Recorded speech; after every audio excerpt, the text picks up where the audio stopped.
Welcome students to channel Study 24/7 and guys the Hindu based जो current affairs है 21 दिसंबर 2016 के वो डिस्कस करेंगे हम। स्टार्ट करते हैं गाइज।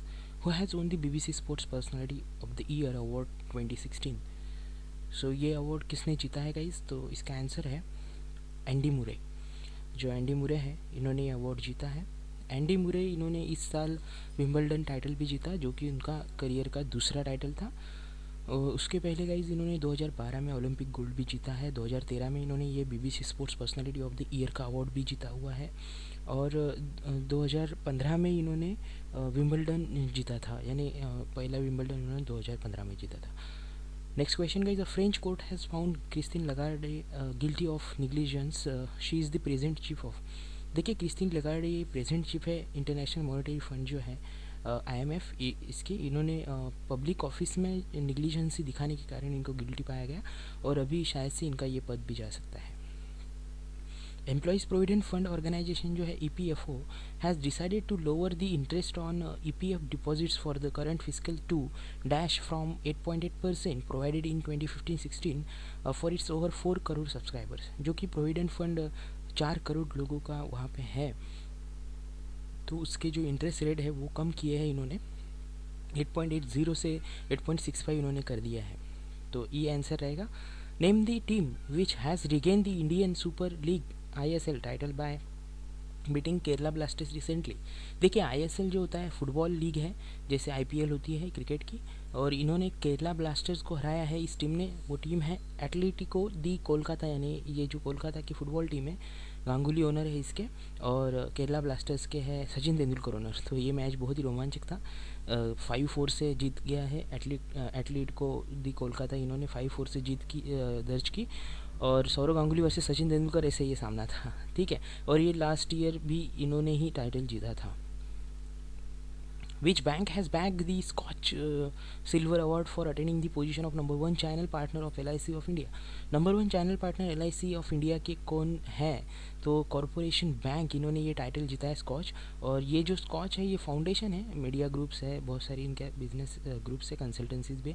सो इन्होंने ये अवार्ड ऑर्गेनाइज करते हैं। तो कॉरपोरेशन बैंक ने जीता है इस साल का number 1 channel partner of the LIC of India.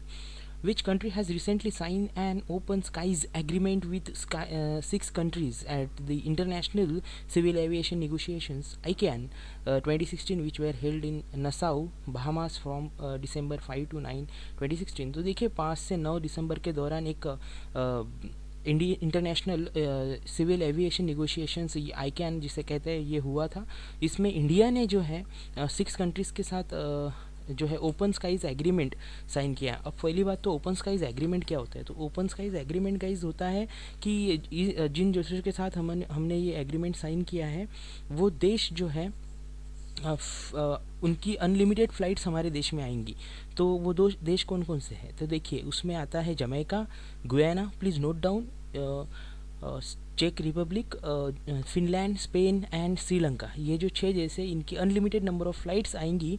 कौन से एयरपोर्ट पे? तो हमारे जो मेट्रो सिटीज़ के एयरपोर्ट है जैसे Delhi, Mumbai, Hyderabad, Kolkata, Bengaluru and Chennai, in airports पे इनकी अनलिमिटेड फ़्लाइट आ सकती है इस एग्रीमेंट के बाद। तो ओपन स्काइज एग्रीमेंट इसे कहा जाता है। India has ranked dash in the global wind power installed capacity index after China, USA and Germany with cumulative installed wind power generation capacity 28,279 megawatt in 2016। So India की rank क्या है global wind power installed capacity index में? देखिए हर साल indexes निकलती है तो हमारी रैंक उसमें इंपॉर्टेंट बनती है, हमें पता होना। तो गाइज इंडिया की 4th रैंक है इसमें, और इंडिया इनके बाद है, चाइना के बाद, USA और जर्मनी के बाद। और ये जो इनिशिएटिव है ये क्लीन एनर्जी इनिशिएटिव है। इसके कारण हमारी जो गवर्नमेंट है इस पे इतना फोकस इसलिए कर रही है रिन्यूएबल एनर्जी पे कि energy security, electricity shortages, energy access और क्लाइमेट चेंज के को मद्देनज़र रखते हुए ये विंड पावर एनर्जी बहुत महत्वपूर्ण बनती है, ठीक है। नेक्स्ट क्वेश्चन गाइज, तो इसका आंसर है 4th। हमारी जो पोजीशन है 4th है, B आंसर रहेगा। The Minister of Health and Family Welfare has won the gold in the Web Ratna category in the Digital India Awards 2016. Who is the present Health and Family Welfare Minister? देखिए, health और family welfare ministry है, इन्होंने digital India का award जीता है, web रत्न. सो इसके minister कौन है? मिनिस्ट्री ऑफ हेल्थ और फैमिली अफेयर के, सॉरी फैमिली वेलफेयर के.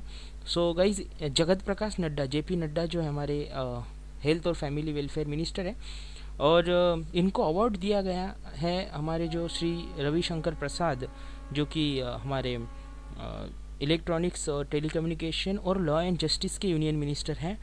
सो और ये जो अवार्ड होता है, ये ई गवर्नेंस जो डिपार्टमेंट है हमारे गवर्नमेंट ऑफ इंडिया का, वो ऑर्गेनाइज़ करता है, जिसके अभी जो है डायरेक्टर हैं जितेंद्र अरोरा. सो ये भी ध्यान में रखना ज़रूरी है.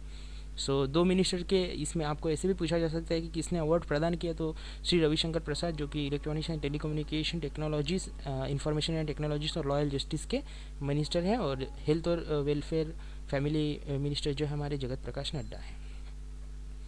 छत्तीसगढ़ के चीफ मिनिस्टर जो है Raman Singh has launch India's first cashless बाजार इन विच सिटी, हमें यहाँ पे पूछा गया है. The smart bazaar consist of nearly over 900 shops which are providing the facilities of cashless payments using point of sale, unified payment interface and, जिसे UPI कहा जाता है, and other digital system to it customers. तो guys, इन्होंने ये रायपुर में launch किया, छत्तीसगढ़ ने, जो कैशलेस बाज़ार है. और अभी फ़िलहाल जो कैशलेस ट्रेनिंग हो रहा है हर स्टेट में, क्योंकि जो डीमोनेटाइजेशन हुआ है इंडिया में, उसके वजह से कैशलेस इकोनॉमी की ओर हम बढ़ रहे हैं. सो इसमें छत्तीसगढ़ जो है कैशलेस ट्रेनिंग देने में अपने सिटीजन्स को बहुत यानी नंबर 1 पे लीड कर रहे हैं. ठीक है. India has received the maximum FDI inflows from Singapore in 2015-16, followed by Mauritius, the US, the Netherland and Japan. FDI stands for, तो देखिए इंडिया में जो इस साल का, पिछले साल का 2015-16 का जो एफडीआई हुआ है, फॉरेन डायरेक्ट इन्वेस्टमेंट जिसे कहा जाता है, वही हमें पूछा गया है यहाँ पे. सो इस सबसे ज़्यादा नंबर 1 पे कंट्री सिंगापुर, जिन्होंने हमारे इसमें ज़्यादा एफडीआई लाया इंडिया में, और फिर उसके बाद मॉरिशियस, यूएस और नीदरलैंड और जापान. और गाइज, सिंगापुर ने कितना एफडीआई लाया? तो $13.69 बिलियन इतना एफडीआई उन्होंने इंडिया को दिया है. और जो टोटल एफडीआई इंडिया में हुआ है, उसके 40% एफडीआई जो है services, telecom, construction and computer software और हार्डवेयर, इस फील्ड में हुआ है. सो थैंक यू गाइस सुनने के लिए. सब्सक्राइब किया होगा तो थैंक यू वेरी मच, नहीं किया तो प्लीज़ सब्सक्राइब कीजिए चैनल को, क्योंकि ऐसे यूज़फुल वीडियोस आपको आईबीपीएस और एसएससी सीजीएल रिलेटेड यहाँ पे मिलेंगे गाइस. लाइक कीजिए, शेयर कीजिए फ्रेंड्स के साथ. लेकिन गाइस, आपका जो रिस्पांस है ये बहुत इतना इंतुजियास्ट नहीं लग रहा है मुझे. गाइज, जो आपकी आदतें होंगी कि टाइम पे जनरल अवेयरनेस पढ़ेंगे हम एग्ज़ाम्स आके 4 दिन 5 दिन पहले, तो ऐसे होता नहीं है. कुछ आदतें आपको चेंज करनी होगी, उसके बाद ही आप एग्ज़ाम्स में सक्सेस ला सकते हैं. इन वीडियोस को लाने का मेरा एक ही उद्देश्य है गाइज, कि जो हमारे जनरल अवेयरनेस के सेक्शन है एग्ज़ाम्स में, उसमें हम ज़्यादा से ज़्यादा मार्क्स सिक्योर करें. और इसमें कोई ऐसी दिक्कत नहीं, क्योंकि हमें जो है डेली में जो इम्पोर्टेंट करंट अफेयर्स आते हैं, उसको अगर हम डेली पढ़ें, डेली रिवाइज करें, तो गाइज़ हमें बाद में ज़्यादा लोड आता नहीं है, और फिर हम आसानी से किसी भी क्वेश्चन का आंसर कर सकते हैं. सो गाइज़, शेयर कीजिए, ज़्यादा से ज़्यादा शेयर कीजिए, फ्रेंड्स को रेफ़र कीजिए, और रिस्पॉन्स बढ़ाइए. Thank you. दिस इज़ सम्राट साइनिंग ऑफ.